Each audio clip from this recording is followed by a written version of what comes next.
Hey guys, I'm Dev, and if Disney wants to release Infinity War a week early, more power to them. Literally more power to Disney, because who's more powerful than the House of Mouse after all? Between Star Wars and the Marvel Cinematic Universe, they've practically got a monopoly on the summer blockbuster season, and the moves they make impact every other studio in Hollywood, the ones they don't own yet anyway. 7 little days might not seem like a lot, but when there's billions upon billions of dollars at stake, a tiny shift in scheduling has a huge impact. It's a complex game of chess, and Disney is playing to win. Checkmate.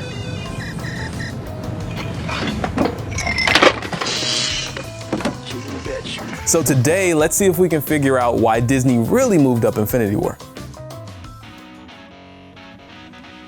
Because it's not just one movie that's affected, it's Hollywood's entire summer lineup. The blockbuster season traditionally kicks off the first week of May, which is why Marvel staked out the 4th for Infinity War all the way back in October 2014. All the other studios built their schedule around Marvel's, and now that they've thrown a wrench in the works, everyone is scrambling to adjust. Rampage just got moved up to April 13th, giving The Rock some more time to electrify the box office before Thanos and the whole MCU go one-on-one with the Great One.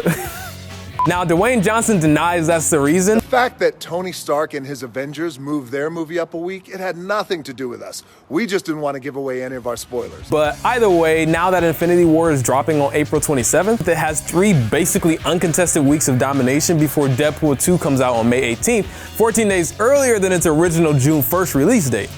Then, the very next week, Disney is unleashing Solo, a Star Wars story, and honestly, I'm kind of impressed. With the schedule shuffling going on, the only movie keeping its original date is the kinda wobbly production that swapped directors 75% of the way through. Maybe that's because, as far as scheduling and strategy are concerned, Solo is the key to summer 2018. What's that? We've already done 2 videos on the problems surrounding Solo. I didn't host them because I still have tons of hope for this movie, but I will admit the whole situation is messy.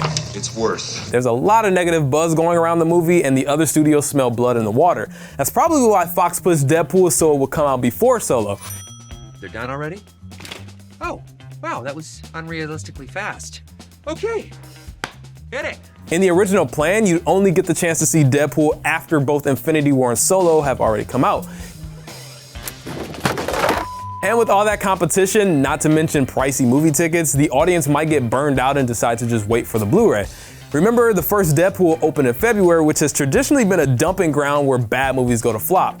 Today, not so much thanks to Black Panther, but back in 2016, Gods of Egypt was the closest thing to a blockbuster Deadpool was up against, a live-action Yu-Gi-Oh commercial. It's time to duel! Looked great.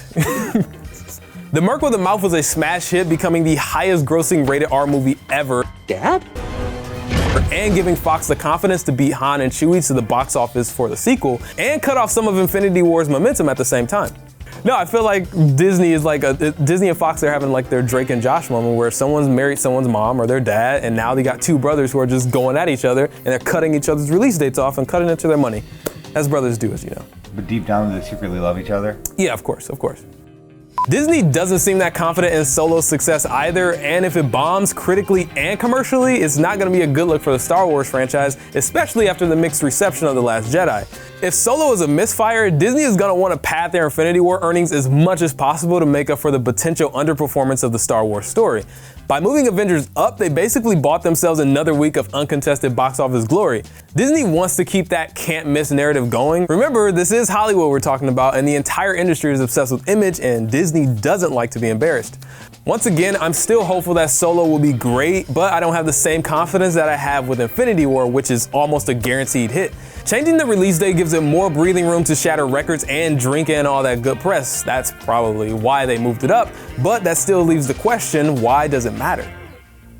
I mean, Disney and Fox just merged, right? Why would they f up each other's success when they're basically the same company now? Well, it's not a done deal yet, and between the federal government— Hey, kids! Now that the feds are calling the shots, this show's gotta be a lot more cost-effective. internal issues and an unsteady marketplace, any number of things can tank the merger before it's official and Cyclops shakes hands with Captain America on the big screen. Remember, Fox still has shareholders and the company is legally obligated to maximize profits, merger or not. Besides, even if the merger is a sure thing, they want to be as valuable as possible when Bob Iger cuts that check. As for Disney, they've got scheduling down to a science. They just announced the release date for the next 4 years of Marvel movies, 7 in total, stretching all the way to 2022. It's a big dog move. You know what I'm talking about? I take no prisoners. I go hard doing this shit. Big dog, big nuts. Basically, Disney is saying, we're calling the dates right now. Do you really want to f with the MCU? Be our guest, motherfuckers. Try it. They're stacking the deck in their favor, and I wouldn't be surprised if more movies took the Annihilation route in the future. Paramount, like other traditional studios, are still struggling to stay relevant in the wake of the huge Disney destroyer, and they had serious doubts about their unknown weird sci-fi movie. So instead of releasing it in theaters worldwide, they struck a deal with Netflix to dump it straight to streaming everywhere but America and China. If Disney is the big dog, every other studio is basically Pizza Rat! I knew the neighborhood would provide. fighting for scraps off the subway floor just to stay alive. It's not ideal, but it's smart. In theaters, Annihilation only made back about half of its $40 million budget so far, but Netflix probably paid way more for that just for the rights. I mean, Jesus Christ, they blew $100 million on Bright. And I don't know what to say about Bright. I'm not saying anything about Bright. They might not have that kind of money to throw around for long though, because Disney's about to unleash their own on-demand platform next year.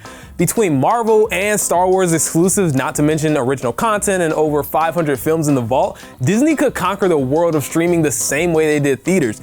The metrics and math are a lot different, but the end goal is always the same: Disney domination. We're gonna have to wait to see whether the Big D can destroy the Big Red, just like only time will tell whether their big Avengers gambit pays off. One thing's for certain though, from cinemas to streaming, the world of Hollywood is a billion-dollar game of chess, and Disney is a certified grandmaster. Hey guys, thank you so much for watching this video. I wanna know, are you guys seeing all of these movies? Are you seeing like 1 or 2? Or are you just using Movie Pass the entire summer? I'm seeing them all, of course. Let me know in the comments below, and as always, please subscribe to Now This Nerd. Thank you.